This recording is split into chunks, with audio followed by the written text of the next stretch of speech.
연일 이재명 대통령의 소통 능력이 도드라지고 있습니다. 이 대통령은 매일 인스타그램에 이재명의 오늘이라는 해시태그를 달고 대국민 보고를 직접 올리고 있습니다. 오늘은 어제 3대 특검에 대한 소회를 밝혔죠. 3대 특검으로 내란 심판과 헌정 질서 회복을 바라는 국민의 뜻이 국정 전반에 온전히 반영되도록 하겠다, 이런 이야기를 했습니다.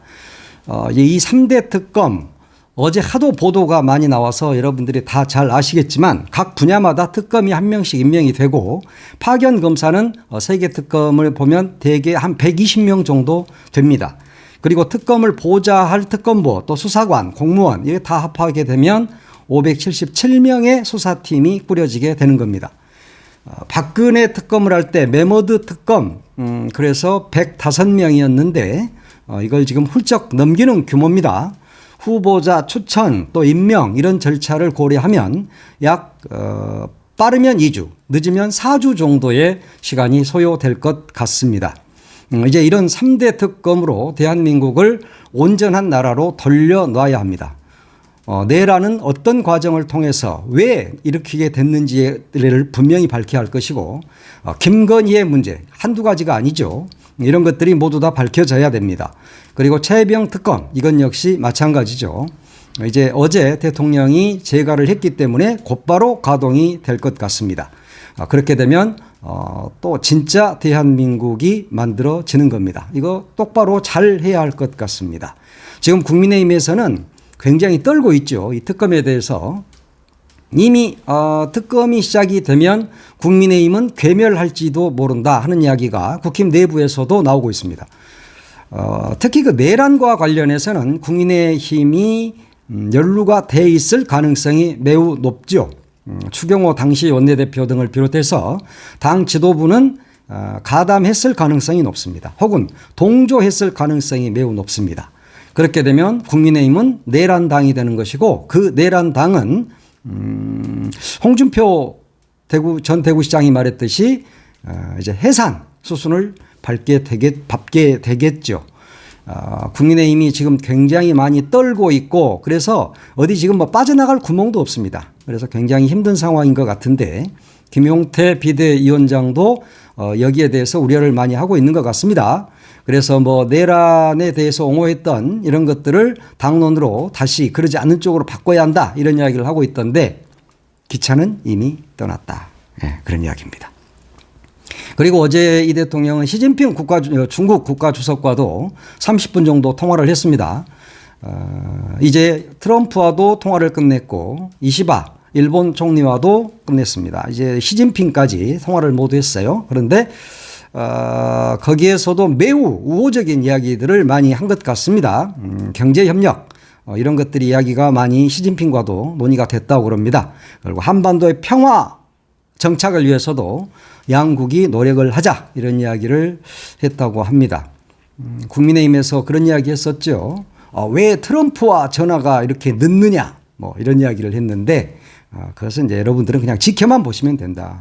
이재명은 일하는 대통령이기 때문에 그렇습니다. 사실 이재명 대통령이 일을 열심히 하면 할수록 국민의힘은 쪼그라들게 되는 것이죠. 이건 특검 역시 일하는 대통령의 면모를 보여주는 것이다. 그리고 주요 3국과도 3국 정상과 통화를 한 것도 그런 맥락으로 이해를 하면 되겠습니다. 그리고 이제 이 대통령이 취임 선서를 하고 나서도 바로 국회 청소 노동자들을 만났지 않습니까? 그래서 거기에서도 굉장히 낮은 자세로 그분들을 모시는 그런 모습을 보였는데 어제 구내식당에서 점심을 한 이후에도 거기에서 일하고 계시는 이 분들 그 조리사라든가 요리사, 영양사 이런 분들 계시잖아요. 이분들을 따로 또 만났습니다. 그래서 이분들께도 보이지 않는 곳에서 수고를 해주시는 이 여사님들께 깊은 감사의 말씀을 드린다라고 이야기를 했습니다. 대통령 이 정도는 돼야죠. 그리고 자기가 대통령이네 하고 뻐기고 하던 그 윤석열이 같은 그런 인간들을 우리는 이제 봐왔는데 하여튼 윤석열이가 반대로만 하면 성공하는 대통령, 훌륭한 대통령이 될 것입니다. 그리고 또 바로 식사를 하고 보니까 구내식당에 기자들이 또 많이 몰려 있었다고 그래요. 그래서 그 기자들과도 환담을 하고 사진을 찍고 또 커피를 쐈다고 그럽니다. 대통령이. 야, 대통령이 사준 커피 먹는 이 출입 기자들. 그동안 이재명 대통령을 얼마나 대표 시절도 그렇고 후보 시절도 그렇고 비판을 많이 했습니까? 쓸데없는 비난을 많이 했었죠. 이런 애들이 대통령이 사준 커피를 마시면서 그 커피가 썼을까요? 달았을까요? 예, 시럽 많이 넣었으면 달 것이고 그냥 먹었으면 쓰겠죠. 예, 저는 아메리카노 시럽 안 넣은 것을 먹습니다. 예. 하여튼 이 이재명 대통령이 소통 능력, 이건 이재명 대통령의 소통 능력은 정말 갑인 것 같습니다. 예, 정말 이런 것들이 대통령이랍시고 폰만 잡는 사람이 아니라 일도 하고 또 많은 사람들과 소통을 하면서 직접 국민의 소리를 듣는다는 점에서 매우 긍정적이다. 이렇게 봅니다. 이거 뭐 기자단 만나는 거 비공식적인 거였죠. 그냥 지나가다가 기자들 저기 있네. 그러면 내가 커피 한 잔 사야지. 뭐 이렇게 됐던 거죠.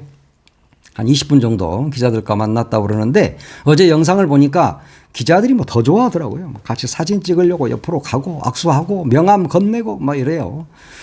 참모진들 이런 분들과도 굉장히 소통을 잘하는데 그 연장선상에서 구내식당에서 일하시는 여사님들 그리고 기자들과도 그런 소통을 한 게 아닌가 싶습니다. 앞으로 뭐 우리는 이런 모습을 자주 많이 보게 될 겁니다. 그것이 바로 이재명 대통령이다. 그리고 이제 김민석 총리 후보자 어제 처음으로 기자간담회를 가졌습니다. 근데 한 기자가 이런 질문을 했어요. 95년 미 문화원 방화 사건과 관련해 미 문화원 점거 사건과 관련해서 미국 입국이 불가능하다, 반미주의자다 이런 소문이 돌고 있다 이런 질문을 했습니다.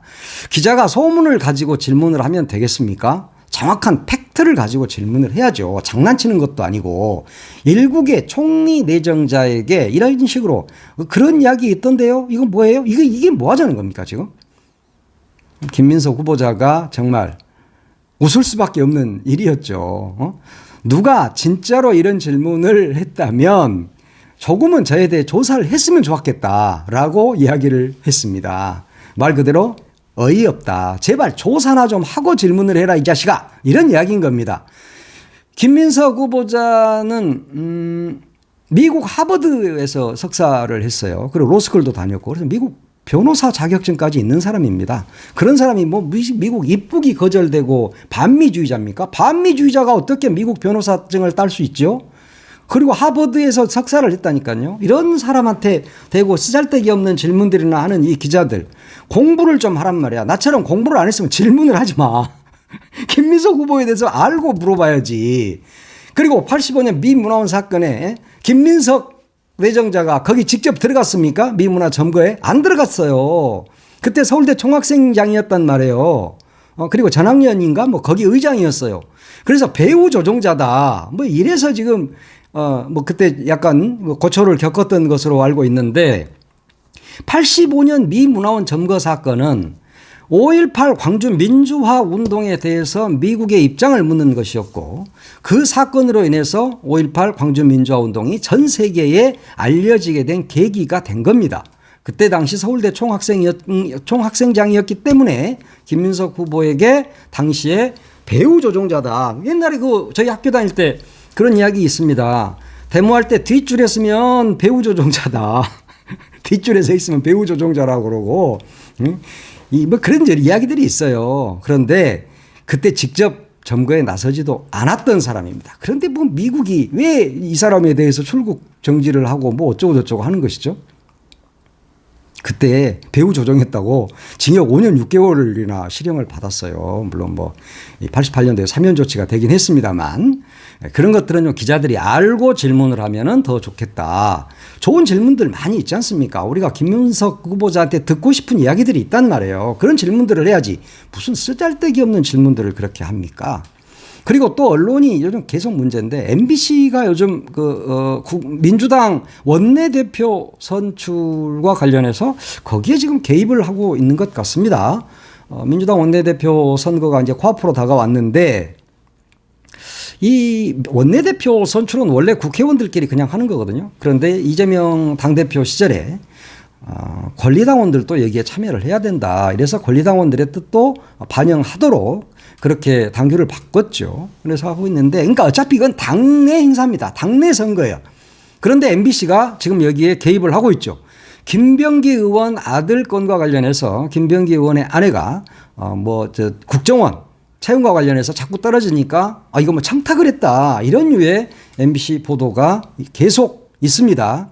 이에 대해서 김병기 의원이 아들 국정원 채용에 문제가 있다면 내가 의원직 사퇴하겠다. 전혀 문제가 없다라는 이야기를 한 겁니다. 김병기 의원의 아들이 기무사 장교 출신이거든요. 거기에서도 기무사이기 때문에 정보를 다루는 사람이죠. 그래서 이거 국정원으로 이제 직장을 옮기는 판인데 자꾸 떨어진단 말이에요. 그래서 이제 왜 그러느냐라고 김병기 의원의 아내가 국정원에 전화를 좀 했던 것 같습니다.